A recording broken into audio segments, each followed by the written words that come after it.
ግብጽና ጅቡቲ የወደብ መሰረተ ልማት ትብብርን ለማጠናከር ሰፋ ማቀፉ ሰፋ ያለ ተፈራርመዋል። ግብጽ ይሄን ፍላጎት ለምን አሳደረች? ጅቡቲ አዲስ ሀገር አይደለችም፣ ነበረች፣ ግብጽም አለች፣ እኛም ነበር። ዛሬ ላይ ለምን መጡ የሚለው የብዙውን አድማጮቻችን ትኩረት ወስዷል። በእርግጥ ትልቁ ጥያቄ እሱ ነው፣ መመለስም ያለበት እሱ ነው፣ ቁልፉ ጥያቄ። ምክንያቱም የወደብ መሰረተ ልማቶችን ማዘመን ነው የሚለው፣ መንገዶችን መገንባት፣ እንዲሁም ሁሉን ሀገራት የሚያገናኙ ቀልጣፋ የሎጂስቲክ መፍትሄዎችን መፍጠር በሚል ትልቅ ማዕቀፍ ነው። ይህ አሁን ግብጽ ካላት አሁን ራሱ ኢኮኖሚ አንጻር ምን ያህል ታሳካዋለች አንድ ጥያቄ ነው። ከፍተኛ የዓለም ባንክ የነ አይኤምኤፍ ከፍተኛ ብድር ያለባት ሀገር ነች። ግን የሚያሳዝነው ጅቡቲ ላይ መታ አታውቅም። አንድ ሶማሌ ላይ መታ አታውቅም። ከአፍሪካ ህብረት ጋር ጨርሰዋል። የግብጽ ጦር ሰራዊት ሶማሌ ውስጥ ሊያርፍ ነው። ሌላው ምንድነው? ጅቡቲ ላይ ነው። አንደኛ ግብጽ የመጀመሪያ ፍላጎትና ኢንተረስቷ ሁላችንም እንደምንገነዘበው ጅቡቲ አረብ አይደሉ፣ ሶማሌዎችም አረብ አይደሉ፣ ሱዳኖችም ሙሉ ለሙሉ አረብ አይደሉ። ግን እነዚህ ሶስት ሀገሮች ኢትዮጵያን መጀመሪያ ቀለበቱ ስለመክተት የአረብ ሊግ አርጋን የወሰደቻቸው። አሁን አንዳንድ ሰው ኢትዮጵያ የአረብ ሊግ አባል ሆኜ መጠየቅ ትችላለች። አረቦቹ ጋር ይላል አንዳንዱ። ሁሉም አረብ አይደለም እዛ ውስጥ ያለው። እነዚህ ሶስት ሀገሮች እኛ ላይ ቀለበት ተደርገው ነው የተወሰዱት። ኢሳያስም በታዛቢነት ነው ያለው። ቮት የማድረግ እድል ያለው በታዛቢነት ገብቷል። ስለዚህ መጀመሪያም ቀለበት አስረው ነበር። ግን ኢትዮጵያ ውስጥ ሌላ ዴቨሎፕመንት መጣ። በዛ በቀለበት ሊገድቡት የፈለጉት ጉዳይ የናይል ወንዝ ነበር። የናይል ወንዙን ጠንካራው የኢትዮጵያ ሕዝብ ምን ላይ ሰጠው? በአመራር ቅብብሎሽና በቁርጠኛ የኢትዮጵያ ልጆች የህዳሴ ግድብ ተሰራ። ስለዚህ አሁን ሶማሊያና ሱዳን በሉት ጅቡቲ የመጀመሪያ የሚጠበቅባቸውን ጉዳይ የተወሰነ ጊዜ አንገዳግደውናል። ኢህአዴግ ከገባ በኋላ ምላሽ አግኝቷል። አሁን ምን ጨነቃቸው? ትልቁ የናይል ባለቤቶች እኛም ነበርን። አሁን ደግሞ ናይልን የተመለከተ የቀንዱንም በሉት የምስራቅ አፍሪካን ጂኦፖለቲክስ የመዘወር አቅም እኛ እጅን ያለው። አሁን ወደ ሁለተኛው ፌዝ ነው የተሸጋገሩት። ያ ፌዝ ምንድን ነው? የኢትዮጵያ መንግስት በይፋ የባህር መውጫ በር ያስፈልገኛል፣ አንደኛ ካለን የፖፑሌሽን ስፋት፣ ለባህር ካለን ቅርበት፣ ከመልክዓ ምድሩ በአጠቃላይ ከቀረቡት አንዱ ይሄ ያስፈልገኛል። ስለዚህ የኢትዮጵያ መንግስት ወደ ሁለተኛው ፌዝ አደገ። ግብጾች ሁለተኛው ፌዝ ላይ በናይል ላይ የነበራቸውን የበላይነት በኢትዮጵያ ህዝብ የተወሰደባቸውን በምንም መልኩ ቀይ ባህር ላይ ልናየው አይገባም የሚል ግራንድ የሆነ ፖሊሲ ይዘው መንቀሳቀስ ጀመሩ። አንዱ ምንድነው? ሶማሌላንድ ላይ የመግባቢያ ሰነድ ስንፈርም ለባህር መውጫ በወቅቱ የነበሩት የሶማሊያው ፕሬዝዳንት ምን አሉ? ሁለታችንም ለነበረው ግፊት በደንብ አልተዘጋጀንም፣ የአፍሪካ ህብረትን ሁሉ እስከ መንቀል ድረስ ከፍተኛ ግፊት በመምጣቱ ሁለቱም ደፍረው ያን ነገር ተፈጻሚ ባለማድረግ መቀልበሱን ተናገሩ። ግን ያ በይፋ ሜሞራንደም ኦፍ አንደርስታንዲንጉ አልተሰረዘም። በዛ ጊዜም እንደተደረገው ግብጽ፣ ሶማሊያና ኤርትራ በኢትዮጵያ ብሔራዊ ጥቅም ላይ ጸረ አቋም ይዘው ብቅ አሉ። ስለዚህ ፐብሊክሊ የወጣው የኢትዮጵያ መንግስትና ህዝብ ፍላጎት የባህር መውጫ ጥያቄን የሶማሌላንዱ ሶስቱ እንዲያብሩ፣ እሱ ብቻ ሳይሆን ሶማሊያ ሐሰን ሼክ በጣም በመፍራቱ ሶማሌላንድ እውቅና ታገኛለች፣ ኢትዮጵያ ትሰጣለች፣ ኢትዮጵያም የባህር መውጫ ታረጋለች ብሎ እያለ ካይሮን አንኳኳ። ካይሮ ይሄን እድል ተጠቅማ ሶማሌ ውስጥ ጦር ሰራዊት የማስፈር እድል አገኘች በሁለት መልኩ። አንደኛ የአፍሪካ ህብረት የሰላም አስከባሪ ኃይል እንድትሆን ሶማሌ ፈቃደኛ መሆኗን ተናገረች። ኢቭን ኢትዮጵያ አታስፈልገኝም ብላ። ሁለተኛ ሁለቱ የወታደራዊ የሁለተኞች ስምምነትም ተፈራርመው ተጨማሪ ኃይልም እንደሚያስገቡ ይሄን በተናገሩ በ3 ሳምንት ውስጥ በሁለት ተመላላሽ መርከቦች የጦር ሰራዊት የጦር መሳሪያ ሶማሌ ውስጥ መራገፉን እናስታውሳለን። አሁን ሌላው ወዴት መጣች? ጅቡቲ ላይ አሁን ደንበኛ ስቴክ ሆልደር ልትሆን ነው። አሁን ሶማሌ ላይ አስተማማኝ ሰርቻለሁ ብላለች። በዚህ ጋር ኢሳያስና ሳውዲ አረቢያ ያሉ አሁን ጅቡቲ ላይ ራሷ ይሄን ሁሉ መሰረተ ልማት በማስፋፋት ስቴክ እንዲኖራት በይፋ መጣለች። ስለዚህ ይሄ በደንብ ከኛ ፍላጎት ጋር የተገናኘ የኛን ፍላጎት መሰረት አድርገው ሁለተኛው ፌዝ ላይ ነው የመጡት። ቀይ ባህር ላይ ወይ በቀይ ባህር ኢትዮጵያ የባህር መውጫ በር ማግኘት የለባትም። የናይል አጀንዳው ተዘግቷል። እዚህ ላይ የተማማቱ ነው። ሌላው በጣም የሚያስፈራቸው ጉዳይ የህዳሴ ግድብ ሲገነባ ጠቅላይ ሚኒስትር መለስ አንድ ጥያቄ አቅርበው ነበር።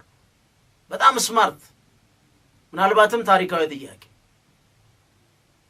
ሱዳንም ግብፅም አብረን እንገንባ ብለው ጥያቄ አቅርበዋል። ግብጾችም ሱዳኖችም ይሄን በፌዝ ነው ያለፉት። ኢትዮጵያ የናይልን ላይ ወይም የህዳሴን ግድብ ትገነባለች የሚል አይምሯቸው ውስጥም የለም። ከነበረንም የኢኮኖሚ አቅም አንጻር ተነስተው ብዙ ነገር ተንትነዋል። እኔ መስለኝ ጠቅላይ ሚኒስትሩ በዛ ጊዜም የጠየቋቸው እንደሚገነባ ያውቃሉ። ከዚህ በፊት ሰርቻለሁ ብዙ ነገር ሰርተው ነው እሳቸው ወደ ግንባታ የገቡት። ከዚህ በፊት ስለሰራሁት ሌላ ወደ ኋላ ሄዳችሁ ፕሮግራም ማየት አለ። ግን በዛ ጊዜ ሱዳንም ግብፅም እሺ እንደማይሉ ግን ያውቃሉ። ግን ያ ፎር ሬከርድ ኢትዮጵያ ዛሬ ኢትዮጵያ መንግስት ቢጠየቅ ምን ላድርግ አብረን እንስላለን አንሰራም አላችሁ። ዛሬ ሰራን ደሞ አሁን አደጋ ይፈጥራል ትላላችሁ። ከሁሉ በላይ የኛ ገንዘብ በመሆኑ መንግስትን በነጻነት የኢትዮጵያ ህዝብ በነጻነት ወደው መያዛቸው ብቻ አይደለም። የኢትዮጵያ ህዝብ ከተባበረ መንግስትና ህዝብ አንድ ሆኖ ከተስማማ ምን እንደሚፈጠር ሳይሞቱ አይተውታል። ይሄ መንግስት ራሱ የሲሲ መንግስት አይተውታል። ቀይ ባህር ላይ የውጭ በር መውጫ ቢያገኙስ ምን ሊያደርጉ ይችላሉ? እሱ ሌላ አጀንዳ ነው። ስጋታቸው ነው። ይሄን ለመቀልበስ ነው። ግን ስምምነቱስ ምን ይላል የሚለውን በደንብ እንየው። ፈንታሌዎች ነን፣ አብራችሁ ነው። አሁን በዚህ ሜሞራንደም ኦፍ አንደርስታንዲንግ የመግባቢያ ሰነዳቸው ላይ እንደ ራዕይ ብለው ያስቀመጡት ያሉትን ወደቦች ማሻሻል ይላል። አንድ የትራንስፖርት አውታር መረቦችን ማስፋት ይላል። ሌላው በሁለቱ ሀገራት መካከል ዕቃዎችን ለማንቀሳቀስና ለማከፋፈል የተቀናጀ የሎጂስቲክ ስርዓቶችን መፍጠር ይላል። ወይም በአንድ ኢኮኖሚክ ኢንቴግሬትድ የሆነ ኢኮኖሚክ መንገድ መፍጠር ነው።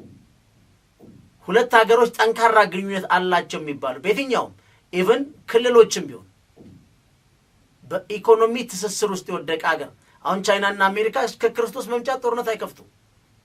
የተያዙበት የኢኮኖሚ ደረጃ ያላቸው የሁለትዮሽ የኢኮኖሚ ደረጃ ለጦርነት የሚጋብዛቸው አይደለም።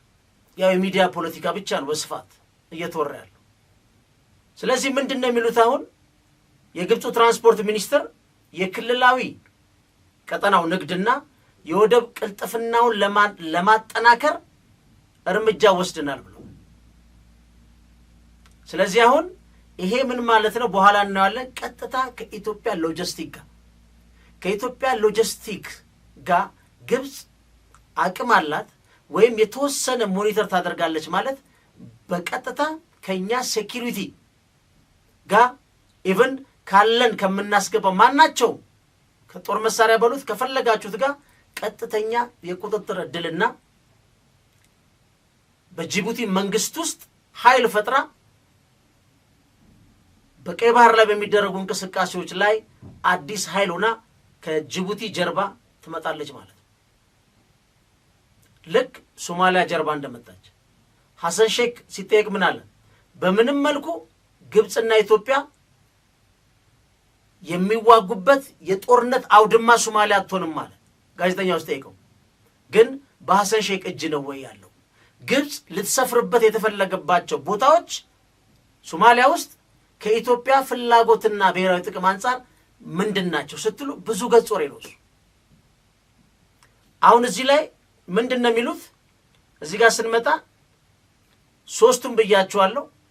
ወደ ማዘመን፣ የመንገድ ግንባታ፣ የሎጂስቲክ መፍትሄዎችን ማፈላለግ ነው። ይሄ የኛ የሶስታችን ስትራቴጂክ ግብ ነው ብለዋል። አሁን የወደብ ማዘመን የሚባለው ነገር ምንድነው? ግብጽና ጅቡቲ ያሉትን የወደብ መገልገያዎችን በማሻሻል አቅማቸውን ለመጨመርና የአገልግሎት ጥራታቸውን ለማሻሻል ይዋሃዳሉ ይላል። ይህም በክልሉም በዓለም አቀፍም የባህር ትራፊክ ያለውን አቅም ያሳድጋል። ይሄ እንግዲህ ፊት ለፊት ያለው ስቴትመንት ነው። ለምን ይዋሃዳሉ? እሱን ለማንም ይጠፋ አይደለም። ሁለተኛ የመንገድ ግንባታ የሚሉት ወደቦችን ከኢንዱስትሪ ዞኖች ጋር ለማገናኘት የመንገድ አውታር መረቦችን የማልማት ማዕቀፍ ያወጣል። አዳዲስ መንገዶች፣ የዕቃ ፍሰት ቅልጥፍና፣ ለንግድ ትራፊክ የሚሉትን የትራንዚት ጉዳዮችን ምን ይላል? ያንቀሳቅሳሉ ይላል። ሶስተኛው የሎጂስቲክ መፍትሄዎችን አማራጮችን ነው። የንግድ ቅልጥፍናን ግብጽና ጅቡቲ የተቀናጁ የሎጂስቲክ ስርዓቶችን በመፍጠር የዕቃ ትራንስፖርትና ስርጭትን ያመቻቻሉ።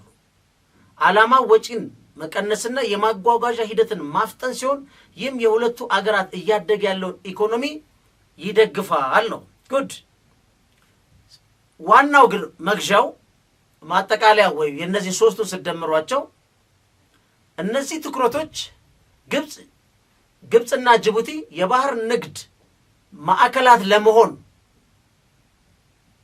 ያላቸውን የጋራ ራዕይ ያሳያሉ። ምን እንደሚሆኑት የባህር ንግድ ማዕከላት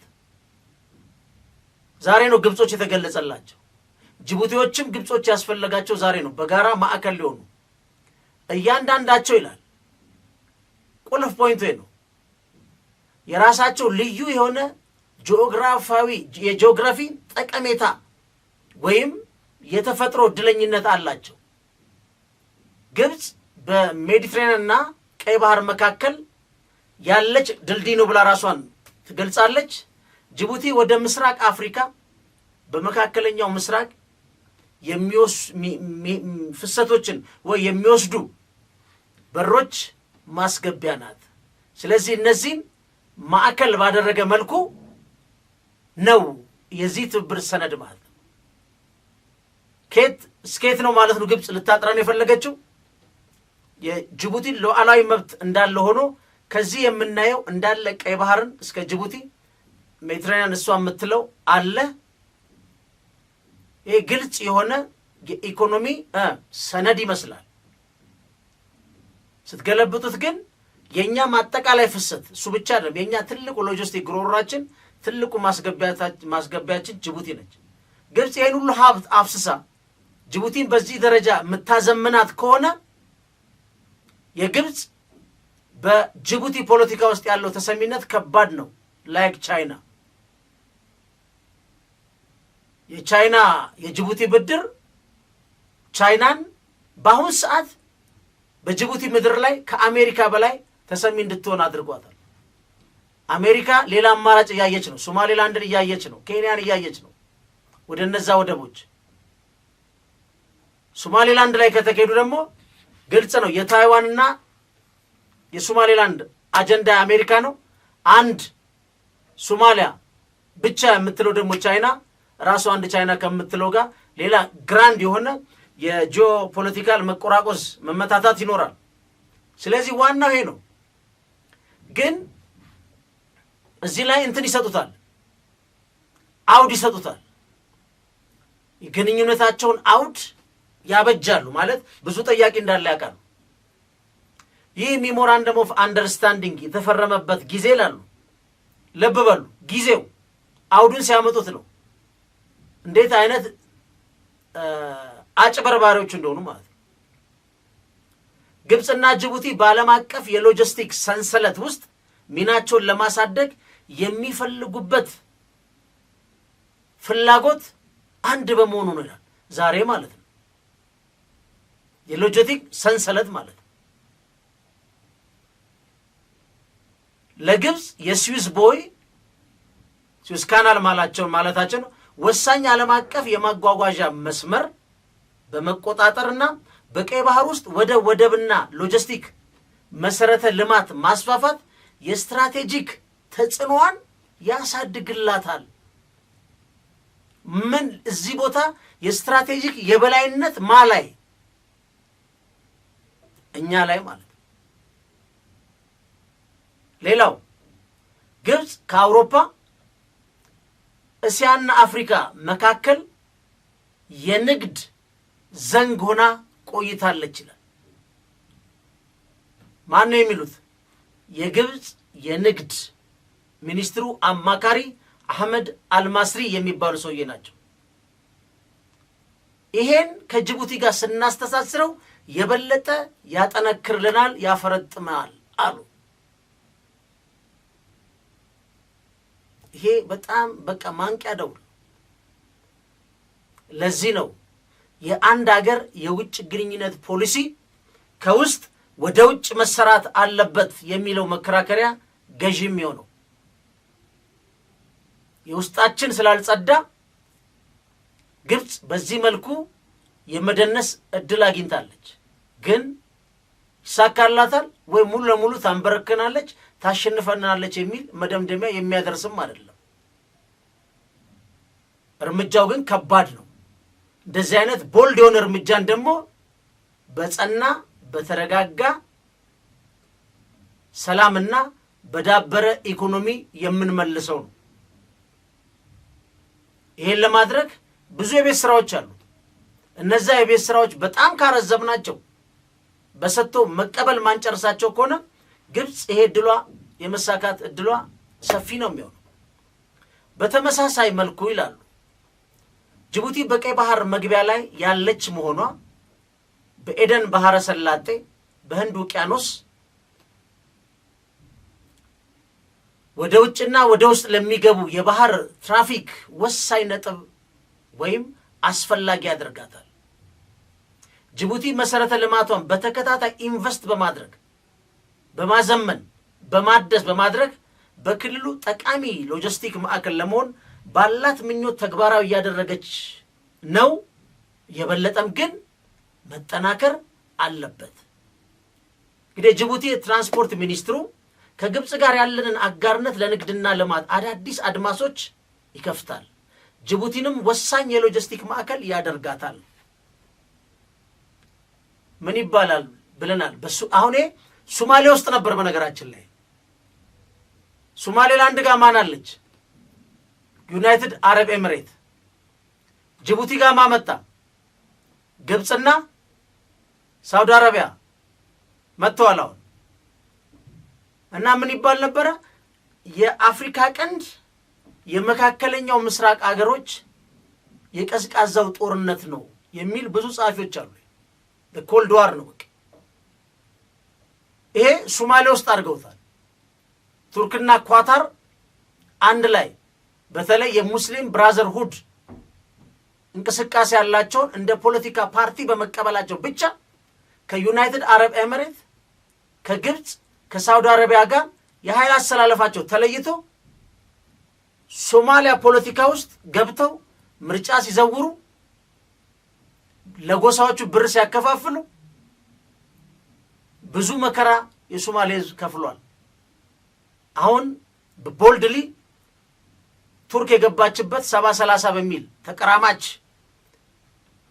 የብሔራዊ ጥቅም ስምምነት ላይ ቱርክ አሁን ተከስታለች። በነገራችን ላይ ኤርትራና አሁን የወጡት መረጃዎች ሶማሊያ ላይ ከፍተኛ ርቀት የሚሄዱ ሚሳኤሎችን መተኮሻና ወደ ውሃም የሚወናጨፉ ሚሳኤሎች እየሞከረች ነው የሚል አንድ የእስራኤል ጋዜጣ ሀተታ አንብቤ ነበረና እስራኤሎች በተጠንቀቅ ይህን ነገር የቱርክን ወደ አፍሪካ ቀንድ መስፋፋት እንደ ብሔራዊ ደህንነት ስጋት እያዩትና ሶማሌላንድን የመቀበል ፍላጎት እንዳላቸው የተወሰነ ነገር ላይ አይቼ ነበር። ስለዚህ አሁን እዚህ ላይ ምን ሆነ ማለት ነው? እኛም በባህር መውጫ ፍላጎታችን ላይ የኛ ፍላጎት የመካከለኛው ምስራቅ ቀዝቃዛ ጦርነትን እያዋለደ መልክ እየሰጠው ነው ያለው ከኢሳያስ ጋር ተጨምሮ ማለት ነው። ስለዚህ ምንድነው የሚሉት? ጅቡቲ መሰረተ ልማቷን በተከታታይ ኢንቨስት በማድረግ ነው የሚለው በክልሉ ጠቃሚ የሎጂስቲክ ማዕከል ለመሆን ባላት ምኞት ተግባራዊ እያደረገች ነው አላት ወይ ነው። በነገራችን ላይ ሐሰን ጉሌድ አለ ማን ነው ማጊሌ ነው ኡመር ጊሌ በ77 ዓመቱ ከነዳይፐሩ ፓርቲው ለሚቀጥለው ምርጫ አጭቶታል። አገር ሲበሰብስ እንደዛ ነው። ስለዚህ አሁን ምንድነው የሚሉት? በጋራ በመሆን ግብጽና ጅቡቲ በክልሉ የኢኮኖሚ መሰረተ ልማት ላይ ተጽዕኖአቸውን ማስፋት አንድ ለውጭ ኢንቨስተሮችና ለብዙ ብሔራዊ ኮርፖሬሽኖች ወይም መልቲናሽናል ኮርፖሬሽን ብላቸው ወደ አፍሪካ መካከለኛ ምስራቅ ፍላጎታቸውን እንዲያዩ ስትራቴጂካዊ የሆነ የበር ወይም የልማት ኮሪደር ማዕከል መሆኑን አምኖ እንዲመጡ እድሎችና በሮችን መክፈት ነው ይላል። ይሄ ዛሬ ነው የበራላቸው። እኛ የውጭ መውጫ ወይም የባህር መውጫ ጥያቄ የኢትዮጵያ መንግስት ቴብል ሲያደርግ ግብጽና ጅቡቲ በራላቸው ማለት ነው። ስለዚህ እዚህ ላይ ብዙ ነው ዲቴል የሚሄዱት። ዋናው ግን የወደፊቱ ተስፋና የኃይል ታዳሽነት ተነሳሽነት ይላል። አሁን እዚህ ላይ በጣም የሚገርመው የኃይል አቅርቦት እኛን እያቀረብን ያለ ነው ለጅቡቲ የሚጠጡት ውሃ እያቀረብን ያለ ነው እኛ ነን። እሱ ብቻ አይደለም፣ እኛ ሎጂስቲካችን በተመለከተ በጅቡቲ ላይ ትርጉም ያለው ጂዲፒዋን አፌክት የሚያደርግ ተጽዕኖ የሚያሳድር የንግድ ልውውጥ ያለን አገር ነው። ነገ አይታወቅም ሙሉ ለሙሉ ወደ ሶማሌላንድ ብንቀይረው ወይም ከኢሳያስ አገዛዝ ጋር በሆነ አሬንጅመንት ተደርጎ ቢቀየር ጅቡቲ ምን ልትሆን እንደምትችል ማንም አያውቅም። ይሄን የሚያህል ሪስክ ወስደው ግብጽን የምታክል የኛ ስትራቴጂክ ጠላት ታሪካዊ ጠላት ጋር መዋሃድና መነጋገር በዚህ ደረጃ እንዴት ደፈሩ የሚለው ሁሌ ተደጋግመን እናገራለን። ማንም ሰው የውስጥ ጥንካሬው ነው አደባባይ ላይ መታያዩ መከበሪያው። ለዚህ ነው በተደጋጋሚ የውስጥ የቤት ስራችን እንስራ፣ እነዚህን ግራንድ የሆኑ ጦርነቶች እናቁም፣ በሰጥቶ መቀበል እንጨርስ፣ እንወያይ፣ አገሪቷ ትበቃለች የሚል የኛ የማይናወጥ አቋም እናንጸባርቀው። ለዛ ነው በዚህ ግራንድ ጦርነቶች እያዋለድን የምንሄድ ከሆነ ሀገራችንም የማግኘት እድል ሌስ ነው የሚሆነው። ብናገኛትንም አናቅም፣ በጣም ሪሳይዝ ሆና ልናገኛት እንችላለን። ተጽዕኖአችን ዛሬ ይሁት አሜሪካ ማንኛውም ነገር ወደ ኬንያ ሽፍት አድርጋለች። ቀላል አይደለም። $100 ሚሊዮን የመከላከያ ስምምነት ፈርመዋል።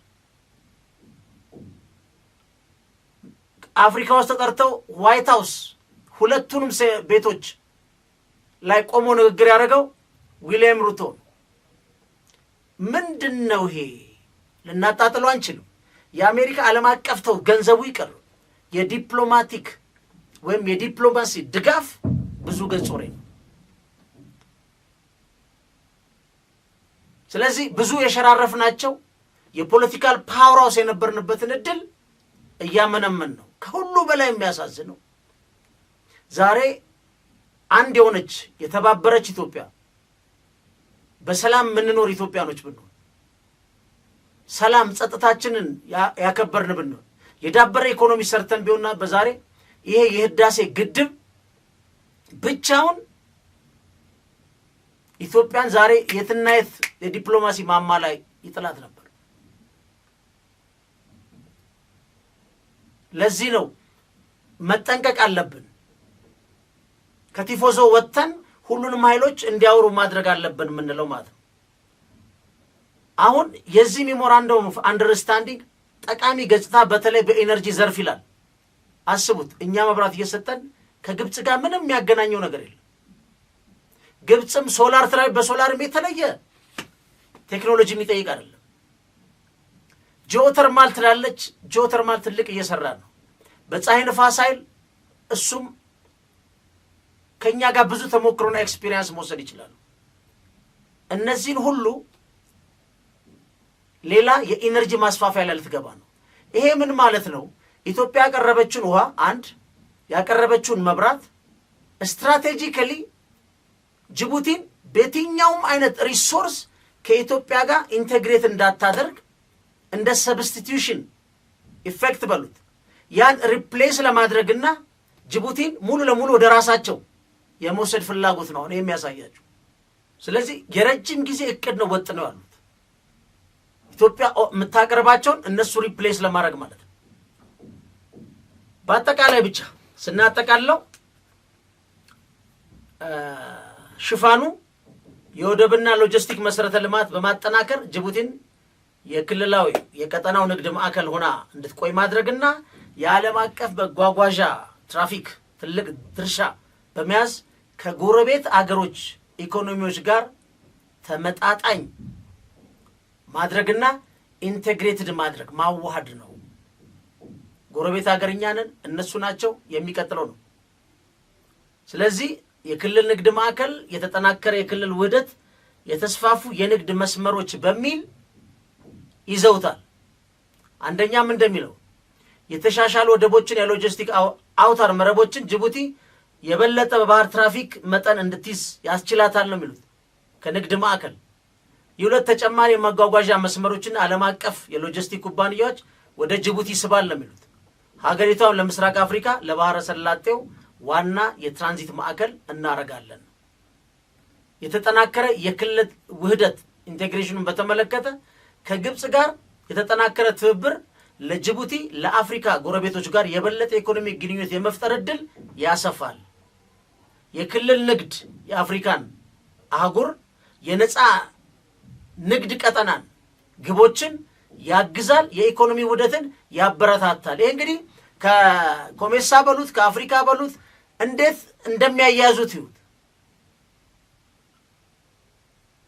ሌላው የተስፋፉ የንግድ መርከቦች የንግድ መስመሮችን ይከፍታል ነው። የመንገድ አውታር መረቦች ልማት ከጅቡቲ ዋነኛ የንግድ አጋር ከሆነችው የባህር ባለቤት ሳይሆን የሌላት ኢትዮጵያ ጋር ያለውን የድንበር ፍሰት ንግድ ያመቻቻል። ግብጽ ከጅቡቲ ጋር በእነዚህ መስመሮች ላይ በመተባበር ለኢትዮጵያን ላኪዎች ወደ ዓለም አቀፍ ገበያዎች የበለጠ ተደራሽና ቀልጣፋ የንግድ መስመሮችን ይሰጣል። ምክንያቱም ኢትዮጵያ ይህን በጥያቄነት እንዳታነሳ ግን በኢትዮጵያ የውጭ ንግድ ላይ ፍላጎቷን ያሳያል። የተወሰነ የኢኮኖሚ ጠቀሜታ አገኛለሁ የሚል ግራንድ ግን እሱ አይደለም። ኢትዮጵያ ግብጽ ያቀረበችውን የኢትዮጵያ መንግስት አሁን ታጁራን ለምን እንደለቀቁት እስካሁን አይገባኝ። ይሄን ከጅቡቲ ጋር በኢህአዴግ ጊዜ በነገራችን ላይ የኢኮኖሚ ውህደት ለመፍጠር ከጅቡቲ መንግስት የቀረበበት ጊዜ ነበር። የኢኮኖሚ ውህደት ፈጥረን በተደራጀ መልኩ ዛሬ ግብጽ ያቀረበችውን እኛ ማቅረብ እንችላለን። ግብጽ አሁን ለጅቡቲ አቅርባ ለኛ የተሳለጠ የውጭ ንግድ ስርዓት ፈጥራለሁ እያለች ነው። ይህ ተጠናከረ ወይም የተጠናከረ አቀማመጥ ለጅቡቲ ኢኮኖሚ ተጽዕኖ ብቻ ሳይሆን ለክልላዊ ትብብርና መረጋጋት ሰፊና ቁርጠኝነቱን ያሳያል ነው። እንግዲህ ሲናያለን ይረጋጋል ነው የሚለው። ዋናው ግን የውጭ ጉዳይ ሚኒስትሩ የጻፈው ደብዳቤ አለ። አብዱልፋቲ ነው ማን ነው ይባለው የደቡብ አፍሪካ አንድ ጆርናል ላይ ነው መጽሔት ላይ ነው ጆርናል ላይ ጻፈው አለ። በወታደራዊም በዲፕሎማሲም ያለንን ተሳትፎ እናጠናክራለን፣ እዛ ያለውን የጂኦፖለቲክስ ማናቸው መረጋጋትና ሚዛኑ እንዳይስት እንሰራለን ብሏል። አስፈላጊ ከሆነ እሱንም እናቀርበዋለን። ግን እናጠቃለው እስቲ እነሱም መደምደሚያ ብለው ያስቀመጡት በግብጽና ጅቡቲ መካከል የተፈረመው የጋራ መግባባት ሰነድ የኢኮኖሚ ግንኙነቶችን ለማያዝ መሰረተ ልማትን ለማዘመን ሁለቱን ሀገራት በክልላዊና በዓለም አቀፍ ንግድና ተጫዋች ለማድረግ ደፋር እርምጃን ይወክላል ወይ ያሳያል ነው የሚሉት። በወደብ ማዘመን በመንገድ አውታር መረቦችና በዘላቂ ኤነርጂ ላይ በማድረግ ይህ ስምምነት የጅቡቲን ኢኮኖሚ ገጽታ መቀየር ወደ ምስራቅ አፍሪካና ዋና ዋና የሎጂስቲክና የንግድ ማዕከልነት ተደራሽ ማድረግ ወይም የዛን እድል መፍጠር ነው ይላል። ለጅቡቲ ይህ ይላል ሜሞራንደም ኦፍ አንደርስታንዲንግ ወሳኝ ምዕራፍ ነው። ለኢኮኖሚ እድገት፣ ለስራ ፈጠራና ለክልል ውህደትና አዳዲስ መንገዶችን ሊከፍት ይችላል። ጅቡቲና ግብጽ በእነዚህ ተለዋጭ ፕሮጀክቶች ላይ ሲተባበሩ ሁለቱም ሀገራት ከዚህ የሚመጣውን ውጤታማነት ተጠቃሚ ሆነው ይላል በዓለም አቀፍ ገበያ ያላቸውን ተወዳዳሪ ጠርዝ ወይም ደረጃ ያጠናክራሉ፣ አዳዲስ ወጪ ኢንቨስትመንት ይስባሉ። ወደፊት በመመልከት ይህን አጋርነት ለሌሎች የአፍሪካ ሀገራት ስትራቴጂካዊ አጋርነታቸውን ተጠቅመው የመሰረተ ልማትና የኢኮኖሚ ጥንካሬ ለመፈለግ ሰልፍ ሊሆን ይችላል ወይም እድል ይፈጥራል ወይ ያሳያል ነው። የምስራቅ አፍሪካ ንግድ ተንቀሳቅሷል ነው የሚሉት። በጋራ ምኞት፣ በጋራ ጥቅምና በዘላቂ በተገናኘ ወደፊት ቁርጠኝነት ላይ የተመሰረተ አጋርነት ተፈራርመናል። ይሄን እኛ ማድረግ አንችልም ወይ? ግብጽ መታ አንኳኩታ ይሄን መጠነ ሰፊ ስምምነት ስታደርግ እኛ የት ነበር? ታጁራንም አንቀበልም ብለናል። በዚህም ደረጃ ሁሉን አቀፍ ስምምነት አድርገን በጋራ መንቀሳቀስ ማከለከለ። አሁንም አልረፈደም። ግን ምን አይነት ስትራቴጂክ የሆነ የኢንተረስት ማስፈጸሚያ የፍላጎታቸው ማስፈጸሚያ ሰነድን ቀርጸው መንቀሳቀሳቸውን ያሳያል። ውስጡ ግን የኛን ማናቸውም የጅቡቲ ሎጂስቲክ ፍላጎቶች መቆጣጠርና ተጽዕኖ ማድረግ፣ ህንድ ውቅያኖስ እንዳንደርስ ማድረግ፣ በቀይ ባህር እንዳንገኝ ማድረግ የዚህ ስምምነት ግራንድ ውጤት ነው። ይህን ለመቀልበስ ምን ማድረግ አለብን፣ ምን የተሻለ አማራጭ ይዘን መቅረብ አለብን የሚለውን ባለሙያ ካለ ሊያብራራልን የሚችል የመንግስት በዚህ ይገባኛል የሚል ቀጥታ ለዚህ አማራጭ ሐሳብ አለን የሚል የመንግስት ባለስልጣንም ካለ ለማስተናገድ ዝግጁ ነን። በአጠቃላይ ግን ሚዲያውን የያዘው ጉዳይ ይሄ በመሆኑ እንደ ወደብ ትሰራለች በሚል ብቻ አጥበበነው የተደገሰልንን ወይ የነሱን ፍላጎት በተጨባጭ ሳናቀው ቁርጥ ብሎ እንዳይወድቅ ያዘጋጀነው ፕሮግራም ነው። ፈንታሌዎች ነን። ቻናላችን ላይክ፣ ሰብስክራይብ ማድረጋችሁን አዘንጉ። መልካም ቀን፣ መልካም ውሎ፣ መልካም አዳር። ቻው።